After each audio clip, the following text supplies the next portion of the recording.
Nayib Bukele, presidente de El Salvador, depois de uma série de atitudes polêmicas, como por exemplo, Bitcoin como moeda oficial, a adoção de uma política de encarceramento em massa, claro, com também redução da criminalidade, mas cheio de pontos polêmicos, fala também numa redução sensível de 83% do número de municípios do país. Vamos discutir aqui quais são os pontos positivos e negativos disso que a oposição está acusando de ser o início de uma ditadura em El Salvador. Notícias importantes também relacionadas. A Prigozhin, que é a grande liderança do Grupo Wagner, que depois de muita discussão, aceita ceder o controle do Grupo Wagner para o Ministério da Defesa da Rússia, e também a reunião entre África do Sul e Zelensky, que termina como um redundante fracasso. E para finalizar, o Putin está falando ali uma série de pronunciamentos, né, no Fórum Econômico, lá em São Petersburgo, e fala, dentre outras questões, sobre a chegada de armas nucleares em Belarus, na Bielorrússia, fala sobre ataques a posições do F-16, mesmo fora do território ucraniano, e a criação de uma zona sanitária, vamos discutir aqui exatamente o que é isso, que pode representar ainda mais avanços da Rússia no território da Ucrânia. Mesmo com o contra-ataque ucraniano, vamos ver se a Rússia de fato consegue dar conta das suas promessas. Se vocês querem entender um pouco mais sobre esses assuntos, e muito mais também sobre geografia, geopolítica, atualidades, política, polêmicas, enfim, tudo para você se manter sempre bem atualizado, já se inscreve no canal, deixa seu like, compartilha esse vídeo, que eu, professor Ricardo, conto muito com a sua ajuda. Belezinha? Pessoal, para quem não me segue no Instagram, hein, @prof_Ricardo Marcílio, me segue lá. E caso você queira ter acesso ao curso mais completinho, pessoal, de Geografia, Geopolítica e Atualidades da Internet Brasileira, para você que é pré-vestibulando, concurseiro ou até mesmo interessado em saber mais sobre o mundão, pessoal, link na descrição. Ali você tem aulas com resumos mensais dos principais acontecimentos, tanto de Brasil como do mundo, aulas semanais aprofundadas de temas polêmicos, como a crise na Argentina, a crise no Sudão, a crise em Mianmar, conflito das Coreias, tudo o que você possa imaginar tem lá na plataforma, e semanalmente, mensalmente, a plataforma é atualizada.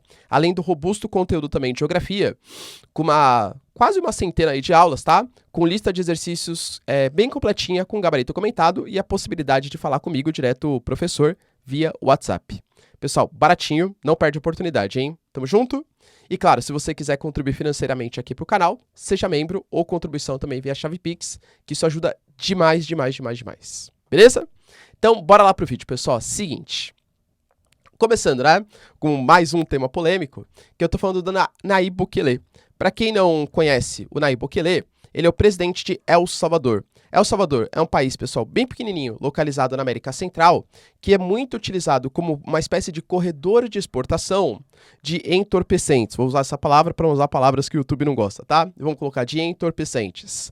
É o corredorzinho ali da parte do istmo, da parte continental da América Central. Pois bem, e, claro, com vários grupos ali, né, com milícias, grupos armados, guerrilheiros, o governo, a violência é muito grande, estados paralelos se formando. O governo, então, resolveu adotar uma política de encarceramento em massa. Inclusive divulgou imagens, né, das prisões, como que elas são feitas, prisões gigantescas e tal.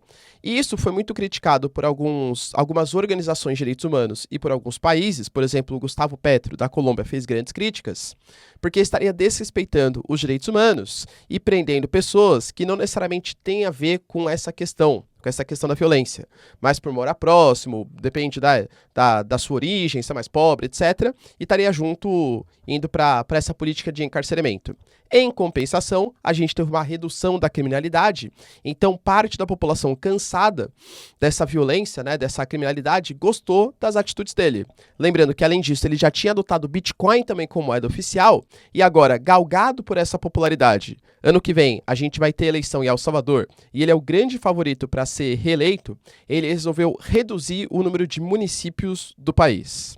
El Salvador, como eu falei para vocês, é um país pequeno e contava com 262 municípios e vai passar para 44. É uma redução, pessoal, de 83%. Segundo Nayib Bukele, isso foi feito como forma de combater a corrupção, porque quanto mais municípios, mais vereadores, mais prefeitos, mais burocracia e uma redução dos gastos. A gente está falando, segundo perspectivas dele, tá? 250 milhões de dólares por ano, por mais de R$1 bilhão. Para um país, pessoal, que tem uma economia muito menor que a do Brasil, é de fato um valor bastante relevante. Ah, pessoal, tá legal, né? Então, Por que a gente federaliza, né? Por que a gente cria municípios, cria estados, por exemplo, no caso do Brasil? Porque é muito difícil você conseguir fazer uma lei ou ter um representante que ouça cada nicho da população. Então, por exemplo, o Brasil é dividido em 27 unidades da federação.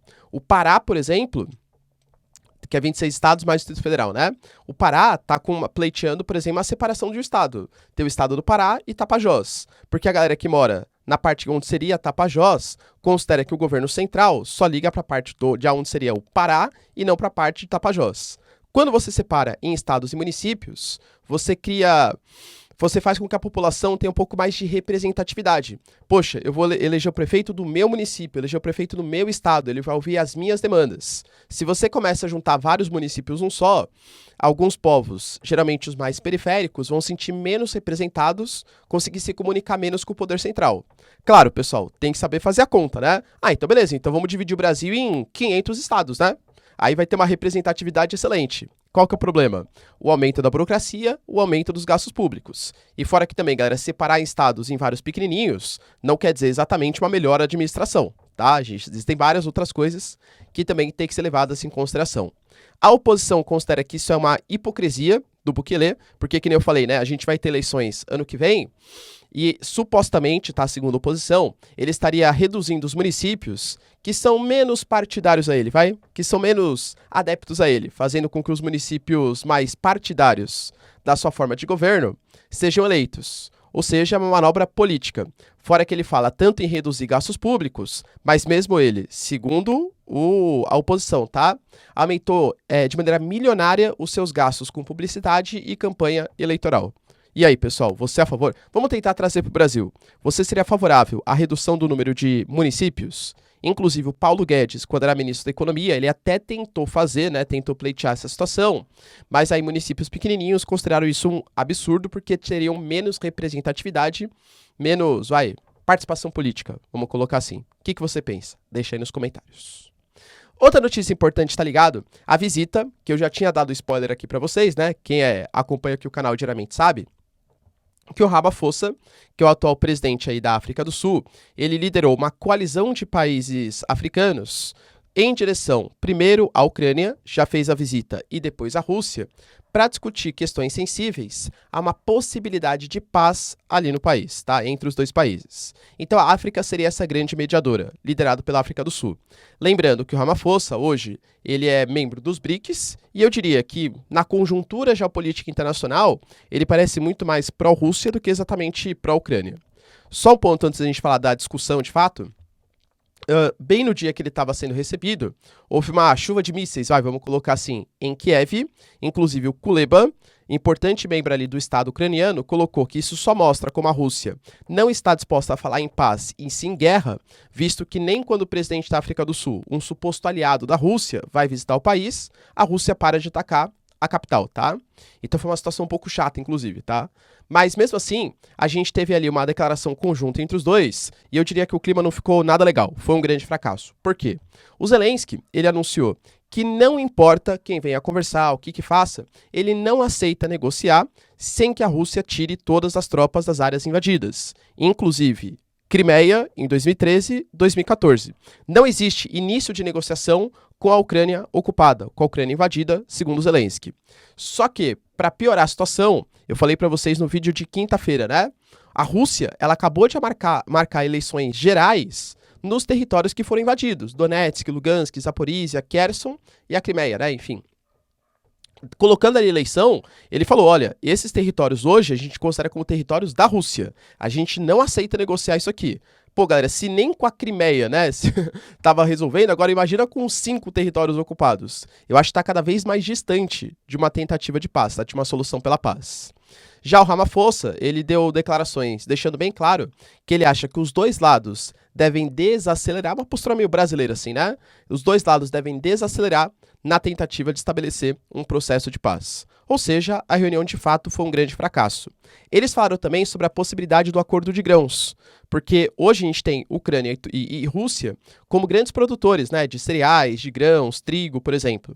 E aí, durante a guerra, claro que reduziu a exportação de alimentos e aumentou o preço dos alimentos. Se aumenta o preço dos alimentos, quem sofre mais? Os mais pobres. A União Africana tentou mediar a situação tanto com a Ucrânia como com a Rússia, e a Turquia, com o Erdogan, conseguiu fazer um acordo de grãos, em que a Ucrânia poderia exportar os seus grãos e a Rússia também poderia exportar os seus fertilizantes e os seus alimentos. Só que o Sergei Lavrov, o Peskov, o Putin, alegam que foi uma enganação da Ucrânia e da Europa, visto que a Ucrânia não está vendendo grãos para a África, e sim para a Europa como forma de angariar recursos, e que também a promessa da ONU e dos países ocidentais, que não iriam sancionar produtos ligados à alimentação da Rússia, como fertilizantes, trigo, tal. O Putin falou, galera, que em 2022, por exemplo, 2023, né? A Rússia vai ser a maior exportadora de trigo do mundo, novamente, tá? Só que sancionado pelos países ocidentais. Então Lavrov e o Putin garantiram que não existe chance de uma prorrogação desse acordo de grãos, que tinha sido finalizado em maio e prorrogado por 2 meses. Então agora em julho deve acabar e deve ter uma inflação, um aumento do preço dos alimentos. Prigozhin, que é a grande liderança do grupo Wagner, ele aparentemente cedeu e até gravou um vídeo dele entregando a papelada no Ministério da Defesa para o Shoigu. Né, na verdade, não tinha ninguém lá, tá? Mas a ideia é ele conversar com o Shoigu para ceder o grupo Wagner para a Rússia. A Rússia aprovou uma lei recentemente que confirma, galera, que todo grupo de mercenários, grupos não oficiais, eles devem ser passados para a Rússia como forma, segundo a Rússia, tá? De garantir mais direitos, de conseguir pagar os direitos trabalhistas, não sei o que lá. Mas na prática a gente sabe, né, galera, que é para fazer com que as tropas do Kadyrov, da Chechênia, fiquem sob tutela da Rússia, que as tropas do grupo Wagner, do Prigozhin, fiquem sob tutela da Rússia e fazer uma centralização militar ali dos russos. O Prigozhin, ele tinha negado a fazer isso, mas alguma coisa aconteceu que a gente não sabe, que ele aceitou. Quando ele foi entregar a documentação no Ministério da Defesa, o Ministério da Defesa falou que não ia aceitar naquele momento, porque essa documentação tem que ser entregue a partir de uma maneira televisionada, tem que ser uma coisa pública, televisionada, com hora marcada, e não só uma papelada entregue do nada. Ou seja, aparentemente o grupo Wagner vai passar para as mãos também do Estado russo. E para finalizar, mas não menos importante, a gente tem o Putin participando do Fórum Econômico em São Petersburgo. Inclusive o Lula até foi convidado para participar, não foi, alegando que enquanto Rússia e Ucrânia estiverem em guerra, ele não visitará nem a Rússia nem a Ucrânia, tá? Mas nessa reunião, vamos colocar assim, uma série de declarações polêmicas aconteceram. Primeiro, né, foi feita uma pergunta para ele, poxa, se o Zelensky ele é judeu, como que existem grupos enfim, né, no território? Pergunta clássica. Ele falou que o Zelensky é uma vergonha para os judeus, colocando que ele tem uma série de amigos judeus, né, parece aquela coisa, não, tem um amigo que falou, né, enfim, tá? Eu tenho vários amigos judeus, cara, que são, que consideram o Zelensky como uma espécie de traidor, por abrigar essas células neoná, enfim, né, no seu país. E aí vamos de novo, né? Pessoal, tinha Batalhão Azov, dos grupos insurgentes hoje da Rússia contra o Putin, que são financiados pela Ucrânia, existe também o neoná, enfim, né? Mas não que a Ucrânia inteira seja assim. E particularmente a postura do Zelensky, ele realmente passou pano para grupos extremamente nacionalistas contra a Rússia, chegando até nesse extremismo de neoná, enfim, né? Mas convenhamos, pessoal, que talvez não seja a Ucrânia inteira com essa postura. A gente teve lideranças, por exemplo, de rabinos na Ucrânia, criticando fortemente a declaração do Putin e falando que não, eles sentem um orgulho do que é o judaísmo, né, do que pro judaísmo, o Zelensky sendo um judeu, tá? Falou também, galera, que as armas nucleares chegaram em Belarus, as primeiras armas nucleares chegaram em Belarus, e isso é motivo de um grande orgulho para o Putin, tá? Ele considera que não é armas para serem utilizadas, que é mais que uma política de dissuasão. Porque Bielorrússia também se sente ameaçada, faz fronteira com Lituânia, Letônia e também com a Polônia, que são membros da OTAN, e ter armas nucleares no território é uma coisa totalmente normal, visto que os Estados Unidos, ele também coloca armas na Itália, na Alemanha, nos Países Baixos, na Turquia, armas nucleares americanas. Então por que a Rússia não poderia fazer, tá? Mas ele garantiu que não quer usar arma nuclear para defesa, um elemento de dissuasão, segundo o Putin, claro. Tá? Falou também, pessoal, que o exército da Ucrânia teve alguns avanços bem pequenininhos, mas que não tem a mínima chance contra o exército russo, e falou também sobre os F-16, os caças.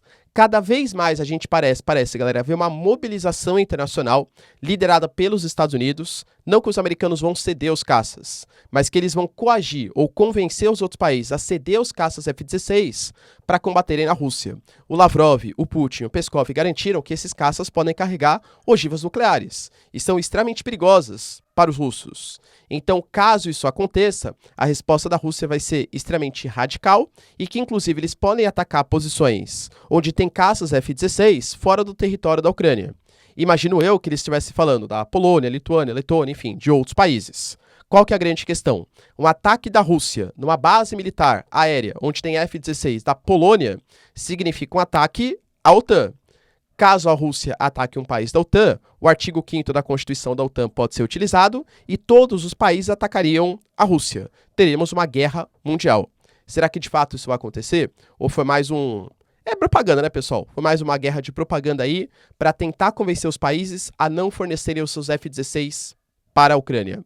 Aparentemente, no momento, a gente tem hoje Dinamarca e Países Baixos como aqueles que estão mais dispostos, a ceder os seus caças. Mas não sabemos, né? Outro ponto importante da declaração do Putin foi ele falando que ele poderia, que hoje, se Kiev existe, tem que agradecer à Rússia, visto que ele poderia ter destruído Kiev a qualquer momento. Ele só não o fez porque ele não considerou necessário e ele quer respeitar as vidas ucranianas. Vamos lá, né, pessoal? De novo, propaganda. Professor, ele poderia ter destruído Kiev? Penso que sim, tá?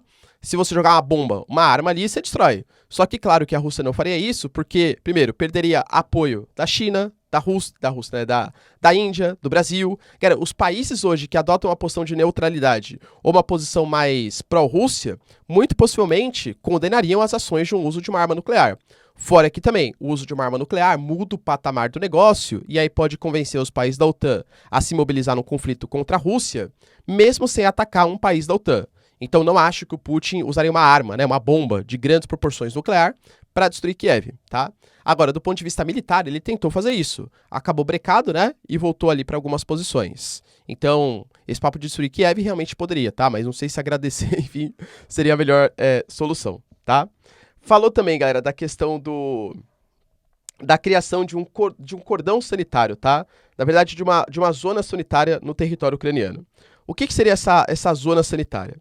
A ideia, pessoal, de uma zona sanitária é porque hoje a gente tem a Ucrânia, por exemplo, recebendo equipamentos como o HIMARS, como o Patriot, como, por exemplo, Storm Shadow, que é usado mais em caças, né? E todos esses equipamentos, eles atacam a longas distâncias, inclusive podendo pegar no território da Rússia. Segundo o Putin, o que ele pode fazer, de acordo com o uso que o mundo ocidental for fazendo, com as armas que o mundo ocidental for cedendo, ele pode criar uma zona sanitária. O que seria isso? Poxa, aqui, por exemplo, hoje é território da Rússia, segundo a Rússia, claro. Crimeia, Zaporizhia, Lugansk, Donetsk, Kherson e a Rússia mesmo, né? A Rússia continental. Só que nas áreas de fronteira com essas regiões, a população que é russa, segundo a Rússia, corre perigo. Então ele vai estender, criar uma zona desmilitarizada ou bastante militarizada, mas sem a presença dos ucranianos, onde os ucranianos estariam impedidos de estabelecer ali. E, galera, essa distância, para quanto que seria essa nova invasão russa, vai variar, de novo, segundo ele, com as armas que os Estados Unidos ou a União Europeia ou a OTAN cederem. São armas com 100 km de alcance? Então a zona sanitária vai ser de 100 km. São armas com 150 km? Então essa zona sanitária seria de 150 km. Eu, particularmente, galera, acho difícil, né? É uma expansão de uma zona sanitária agora em plena contraofensiva ucraniana. Inclusive, o próprio Lloyd Austin, que é um dos chefes da defesa americana, falou que a Rússia fala sobre vitórias, sobre destruições de Leopard e tal, e realmente, pessoal, aparentemente vem acontecendo, né? A Ucrânia vem tendo muito mais equipamentos destruídos. A Rússia fala de 30% a 25% de todos os veículos cedidos pela OTAN já foram destruídos, em 2 semanas de contraofensiva, mas o Lloyd Austin, que é dos Estados Unidos, deu uma declaração polêmica. Falou que ele vê sempre o mesmo vídeo de ângulos diferentes. Será que a Rússia está conseguindo vencer esse contra-ataque? Enfim, galera, não sabemos, tá? Tudo guerra de narrativa que eu vou passando aqui para vocês. Beleza, pessoal? Deu para entender os principais acontecimentos? Se vocês curtiram o vídeo, então, deixa seu like, se inscreve no canal. Tamo junto, beijos, abraços e tchau, tchau.